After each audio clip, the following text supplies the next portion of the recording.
국방부가 관사 비율을 40%로 낮추고 전세 대부를 25%로 확대하는 등 민간 주택을 활용해 군인들의 주거 안정성을 보장하기로 했습니다. 육군 3기갑여단이 보병과 육군항공, 포병부대가 협동해 적을 타격하는 제병협동 훈련을 했습니다. 육군 17사단이 번개 희망 토크 콘서트를 통해 사단장과 장병들이 직접 소통하는 시간을 가졌습니다. 시청자 여러분 그리고 장병 여러분 안녕하십니까? 국방 뉴스를 전해드립니다.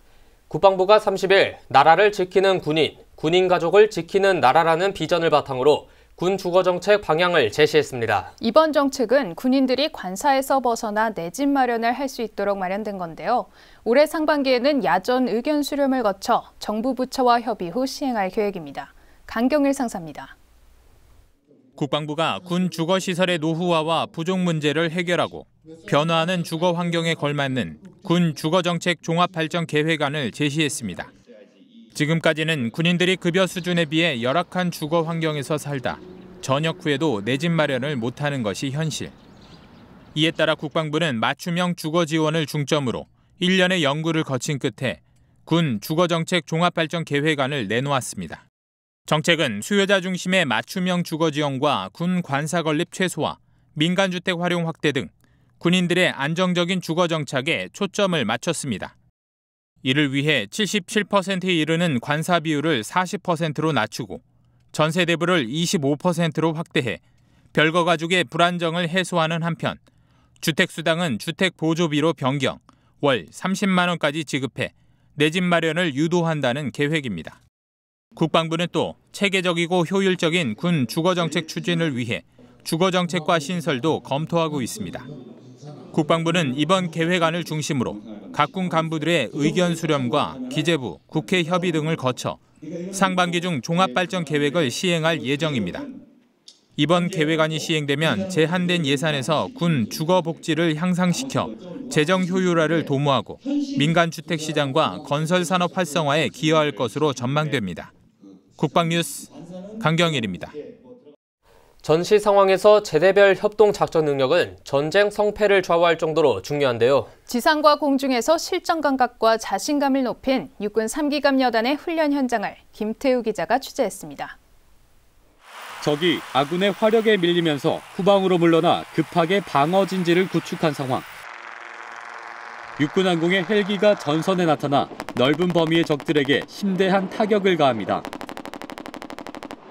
곧바로 전차와 보병 전투차 부대가 화력을 가시하며 적진지를 돌파하고 후방 지원 부대는 유도탄을 사용해 적진의 중심부를 타격합니다.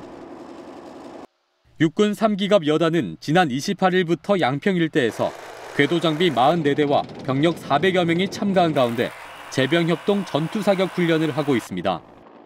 이번 훈련은 적 기계화 부대의 위협에 대비한 공지 합동작전 능력을 배양하는 데 중점을 뒀습니다. 이번 제병협동 전투사격 훈련은 기계화 보병대대를 중심으로 육군항공, 포병 등 제병과가 유기적으로 통합해서 통합 화력 운용 능력을 극대화시키기 위해서 준비됐습니다. 특히 이번 훈련에서는 기계화 부대의 특성을 반영한 전편제 화기 사격을 실시해 통합 화력의 위력을 과시했습니다. 압도적인 화력으로 적진지를 초토화시키면서 부대원들은 자신감을 얻습니다. 실전과 같은 훈련을 통해서 실전 감각을 느낄 수 있었고 부대원들을 통솔함에 있어서 책임감을 기르는 그런 훈련이 되었습니다. 적이 도발하면 언제 어디서든 즉각적으로 대응할 수 있는 자신감을 배양하는 그런. 부대는 훈련을 통해 통합 전투 수행 능력과 함께 기계화 부대의 전투 사격 모델을 발전시켰습니다. 국방뉴스 김태우입니다. 2018 평창 동계올림픽은 전 세계의 시선이 쏠리는 국제대회입니다. 테러 및 각종 사고 발생에 대한 안전 대책 마련이 필수인데요. 이를 위해 민관군경 합동 대테러 훈련이 실제 경기가 열릴 빙상 경기장에서 처음 실시됐습니다. 테러에 완벽하게 대비하기 위한 훈련 현장을 김호영 기자가 전합니다. 2018 평창 동계올림픽 경기가 열릴 강릉 올림픽파크. 관람객으로 위장한 테러범이 시민을 생포해 인질극을 벌입니다. 10분마다 인질을 한 명씩 살해하겠다. 우리 요구에 들어줘라! 신고를 받고 출동한 군과 경찰이 차단선을 구축하고 인질 구출 작전에 돌입합니다. 인질범과의 협상이 무위로 돌아가자 강제 진압 작전이 실시됩니다. 군과 경찰은 순식간에 테러범을 사방에서 둘러싸 진압하고 인질을 무사히 구출합니다. 18전투비행단 특수임무반은 다중 이용시설을 대상으로 한 테러 등 각종 우발 상황 발생 시 신속하고 선제적인 지원 태세를 유지하여 국민 보호와 공공 안전에 최선을 다하겠습니다. 화학물질이 유출되는 위급 상황도 벌어졌습니다. 독가스가 퍼지자 방독면과 방호복으로 중무장한 군 화생방 지원대가 출동해 신속하게 오염 지역을 제독합니다. 테러범이 설치한 폭탄은 군 폭발물 처리반이 매뉴얼에 따라 빠르고 안전하게 처리합니다. 우리 23사단은 동해안 최전선에서 해양 경계 작전뿐만 아니라 성공적인 평창 동계올림픽을 위해서 모든 대테러 작전에서도 적을 반드시 잡겠습니다. 독수리 훈련의 일환으로 진행된 이번 훈련은 육군 23사단과 공군 18전투비행단, 강릉경찰서 등 총 300여 명의 병력이 투입됐습니다. 특히 2018 평창 동계올림픽이 열릴 실제 빙상 경기장에서 처음으로 훈련함으로써 위관기관과 협조 체계를 더욱 완벽히 다졌습니다. 국방뉴스 김호영입니다. 합동참모본부가 주관하는 합동무기체계 소개회가 열렸습니다. 첨단 방위산업 장비나 신기술을 만나볼 수 있는 자리였는데요. 대기업을 비롯해 중소벤처업체 등 23개 업체에서 참가해 성황을 이뤘습니다. 윤현수 기자가 취재했습니다. 방위산업 전시회를 방불케 하는 합동무기체계 소개회장. 관련 전문가와 군 관계자들이 각종 장비들을 유심히 살펴봅니다. 가스토치로 불을 붙여도 타지 않는 특수 전투복, 펑크가 나도 1시간 이상 달릴 수 있는 전술 타이어, 철갑도 뚫을 수 있는 7.62mm 철갑 관통탄, 주요 개발자들과 대화를 주고받으며 정보를 공유합니다. 무인 지상감시 센서도 눈길을 끌었습니다. 진동과 영상, 적외선, 자기장 센서 등 4가지로 적의 침입이 감지되면 정보가 실시간 전송됩니다. 감시 사각지대에 설치하면 효과를 거둘 것으로 판단하고 있습니다. 군 병력을 대체하는 부분이라든지 사각 지역을 더 효율적으로 감시할 수 있는 부분이기 때문에 이 사업 자체에 대한 적극적인 그 이슈라든지 니즈가 좀 필요할 거라고 생각을 합니다. 차륜형 장갑차와 소형 전술 차량에 장착되는 전술 타이어도 2년 전 국산화된 최신 장비입니다. 특수 플라스틱 재질로 만들어져 펑크가 나도 1시간 이상 내달릴 수 있습니다. 유사시 적의 공격을 피해 적진을 빠져나갈 수 있는 겁니다. 앞으로 모든 전술 차량에는 인원과 장비의 생존성 보장을 위해서는 군용 차량에는 전술 타이어로 다 바뀌어야 됩니다. 그렇지 않은 상태에서는 그보다 훨씬 많은 희생을 강요하기 때문에 반드시 럼플렛 타이어가 장착이 돼야 되겠습니다. 이날 발표되고 전시된 장비는 모두 52종. 체계업체와 중소벤처업체 등 23개 업체에서 연구 개발한 장비를 선보였습니다. 소규모지만 알짜배기 실속 있는 행사로 입소문이 퍼지고 있습니다. 각종 무기체계의 전력 소요 연계 가능성을 조기에 검토해서 업체로 통보하여 피드백을 강화함으로써 체계적으로 전력화될 수 있는 기회의 장이 되도록 업체와 유기적이고 적극적으로 협력해 나가겠습니다. 합동참모본부는 매년 분기마다 소개회를 마련하고 민간업체와 교류를 늘려나갈 방침입니다. 국방뉴스 윤여수입니다. 국방부가 6개 국어로 번역된 국방백서 요약본을 발간했습니다. 31일 발간된 외국어 요약본은 지난 1월 발간한 2016 국방백서를 요약 번역한 것으로 지난 4년간의 국방정책 추진 성과와 향후 정책 방향을 국제사회에 알리기 위해 제작됐습니다. 영어, 일본어, 중국어, 러시아어, 스페인어, 아랍어 등입니다. 지난 1967년 국방백서 발간 이래 6개 국어로 번역된 것은 처음으로 지난 2014년엔 영어본이 제작된 바 있습니다. 국방부 관계자는 우리나라 주재 각국 국방무관단과 외국에 근무하는 우리 국방무관단이 외국어 요약본을 활용해 우리 국방정책을 보다 쉽게 이해함으로써 상호 교류와 협력에 큰 도움이 될 것으로 기대한다고 밝혔습니다. 대한민국 ROTC 중앙회 주관으로 제13회 나라사랑 조천 포럼이 개최됐습니다.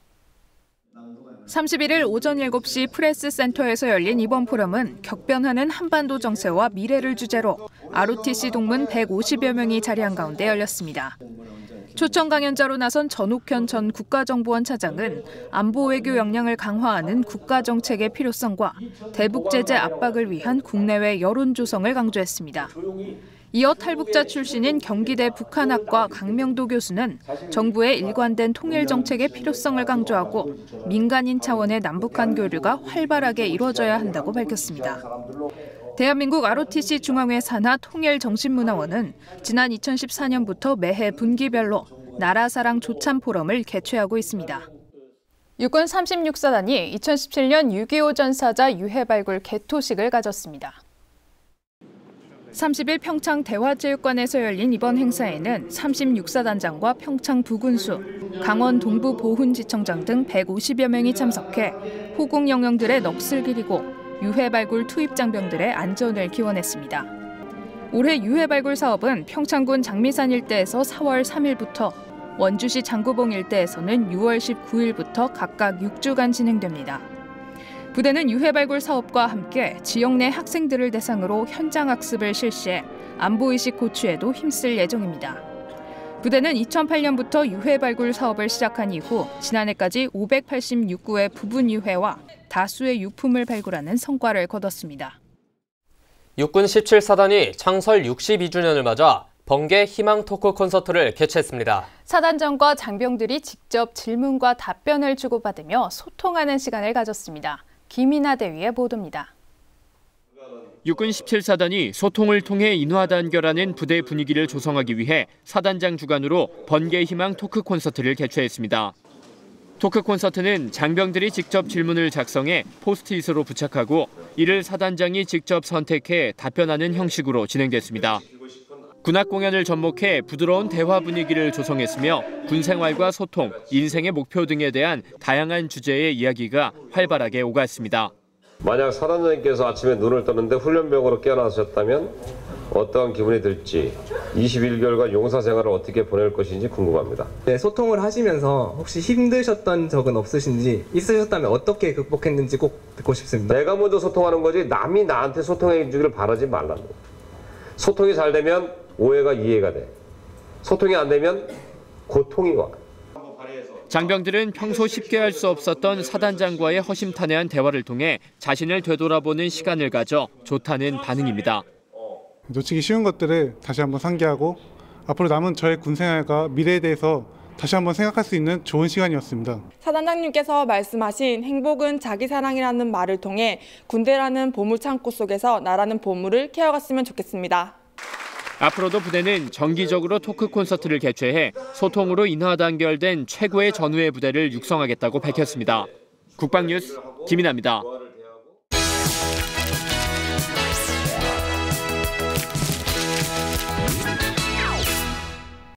국방일보로 보는 병영 소식 3월 31일자입니다. 먼저 3면입니다. 육군 70병여단 청룡대대는 남한강 일대에서 전술훈련을 했습니다. 최악의 여건 속에서 도하훈련을 전개하며 전시 임무 수행 능력을 숙달하고 예측 불가능한 상황을 극복함으로써 공병 임무에 대한 자신감을 배양했는데요. 정상적인 상황을 다 없애고 악기상 등 어려운 조건들을 의도적으로 부여해 강도 높은 훈련을 진행했다고 합니다. 다음은 4면입니다. 공군 각급 부대는 2017 국가안전대진단의 일환으로 해빙기 위험시설물 안전점검을 했습니다. 경사면 붕괴와 토사 유실의 유무, 낙석 지역의 상태들을 집중적으로 살폈는데요. 공군은 인명이나 재산 피해가 우려되는 시설물에 우선적으로 예산을 투입해서 장마철이 오기 전 재해 예방 공사를 할 예정입니다. 그런가 하면 육군 5사단 장병들은 연천군과 함께 봄맞이 국토 대청소에 나섰는데요. 겨우내 묵은 쓰레기들을 수거하는 등 환경 정화 활동을 펼쳤습니다. 장병들은 국토를 깨끗하게 보존하는 일도 군의 의무 중 하나라며 새삼 환경의 소중함도 느끼고 깨끗해진 지역을 둘러보니 마음까지 청소가 된 듯 뿌듯하다고 말했습니다. 바로 윗기사로 가보겠습니다. 육군 31사단 횃불연대는 장병들의 호국 의지를 다지기 위해 이순신 장군 전적지 답사를 정례화했습니다. 연대 책임 지역 내에는 조선시대에 우리 수군이 주둔하던 우수영 등 이순신 장군과 관련된 전적지가 많은데요. 부대는 이 지역을 지켰던 선열들을 기리면서 장병들의 국토수호 의지를 높이기 위해 답사를 계속할 방침입니다. 이상 국방일보로 보낸 병영 소식이었습니다.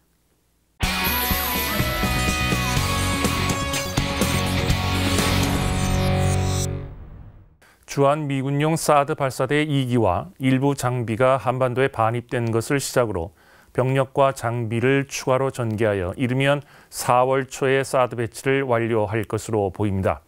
중국 외교부는 이러한 배치 사실에 대해 이미 강렬한 불만과 결연한 반대를 표시하였고 사드 배치가 한반도 비핵화 목표 실현에 도움을 주지 않으며 한반도의 평화와 안정에 불리할 뿐만 아니라 각국의 대화와 협상을 통한 문제 해결의 노력과는 정반대되는 방향으로 가는 것이라는 점을 다시 한번 강조하였습니다.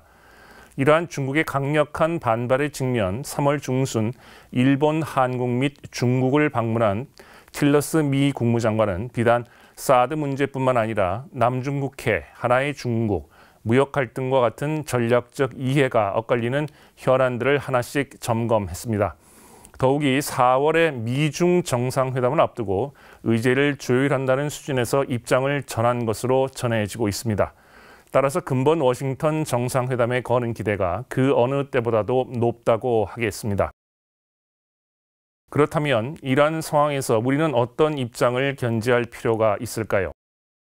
먼저 한국은 사드가 북한의 핵 위협에 특화된 효과적인 수단으로서 한국의 안보를 위해 반드시 필요하다는 입장을 중국에 더욱 설득력 있게 피력할 필요가 있습니다. 특히 북한이 국제사회의 일관된 반대에도 불구하고 핵 능력 고도화의 적극적인 상황에서 사드 배치는 불가피하다는 점을 강조해야 할 것입니다. 이러한 차원에서 한국 측은 고위급 접촉과 같은 다양한 외교적 형식과 채널을 적극 활용하여 한국의 입장을 분명히 하고 한국, 중국 간의 오해와 불신이 심화되지 않도록 해야 할 것입니다.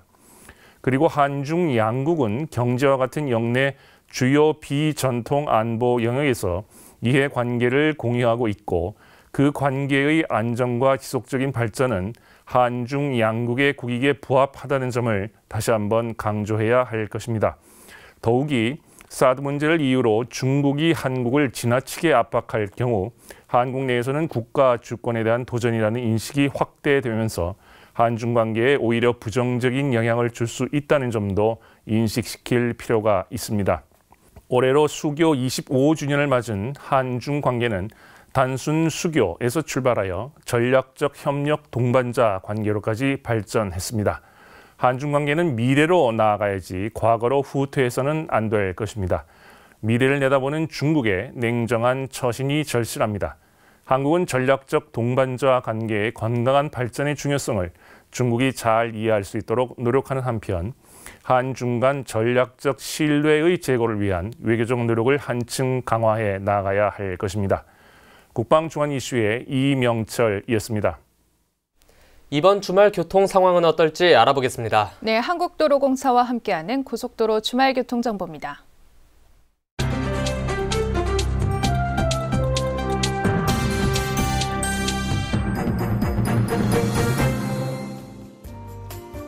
봄꽃의 여왕, 벚꽃 시즌이 돌아왔습니다. 4월은 꽃축제의 계절이죠. 그만큼 이번 달 고속도로 상황 만만치 않겠는데요. 네, 이제 본격적인 나들이철인데요. 올해는 지난해 4월보다도 교통량이 다소 늘어나겠고 봄꽃 절정기인 셋째 주에 가장 심한 정체가 예상됩니다. 그럼 이번 주말은 어떨까요? 네, 이번 주는 비 소식이 있지만 남쪽 지방 곳곳에 꽃축제가 시작돼서 부산 방향 등 주요 노선들이 다소 혼잡하겠습니다. 네, 토요일 지방 방향 예상되는 최대 소요 시간은 서울에서 대전까지 2시간 30분입니다. 경부고속도로는 신갈 부근에서 오전 8시쯤 정체가 시작되고 11시쯤 가장 혼잡하겠습니다. 강릉까지는 3시간 40분 예상되는데요. 영동고속도로는 정체가 9시쯤 시작돼서 정오쯤 가장 막히겠습니다. 이번 주말 진해 군항제도 막을 여는데 어떤 길로 가면 될까요? 네, 수도권에서는 경부고속도로와 중부 내륙고속도로를 타고 가시다가 남해고속도로 제1지선 섬화산 나들목이나 남해고속도로 북창원 나들목으로 나가시면 되고요. 울산이나 부산 쪽에서 오시는 분들은 남해고속도로 제2지선 장유 나들목으로 나와 국도 이용하시면 되겠습니다. 그럼 시간은 얼마나 걸리죠? 네, 토요일 진해 방향은 서울에서 최대 4시간 50분, 대전에서는 2시간 40분 정도 예상하셔야겠습니다. 네, 그럼 귀경길은 어떨까요? 네, 일요일 귀경길 최대 예상 소요 시간입니다. 진해에서 서울까지는 5시간 정도 걸리겠고요. 중부 내륙고속도로 이용하시면 오후 3시에 정체 시작돼서 오후 5시에 가장 혼잡하겠습니다. 대전에서 서울까지는 2시간 20분 정도 예상되는데요. 경부선 이용하신다면 점심쯤 정체 시작돼서 6시쯤 가장 혼잡하겠습니다. 네, 교통정보 꼭 확인하면서 다녀오시고요. 지금까지 국방TV와 한국도로공사가 함께하는 주말 교통예보였습니다. 국방부가 군 간부들이 관사에서 벗어나 내 집 마련을 할 수 있도록 군 주거정책 종합발전계획 설명회를 열었다는 소식 전해드렸습니다. 그동안 열악한 주거 환경에서 살고 전역 후에도 내 집 마련이 어려웠는데요. 이번 계획으로 군 가족이 일반 국민 주거 환경 수준으로 개선되면서 군 간부들이 좀 더 근무에 전념할 수 있을 것으로 기대됩니다. 네, 저는 뉴스 앵커 임무를 종료하고 앞으로 현역 기자로 현장에서 여러분들을 찾아뵙겠습니다. 국방뉴스를 마칩니다. 시청해주신 여러분 고맙습니다.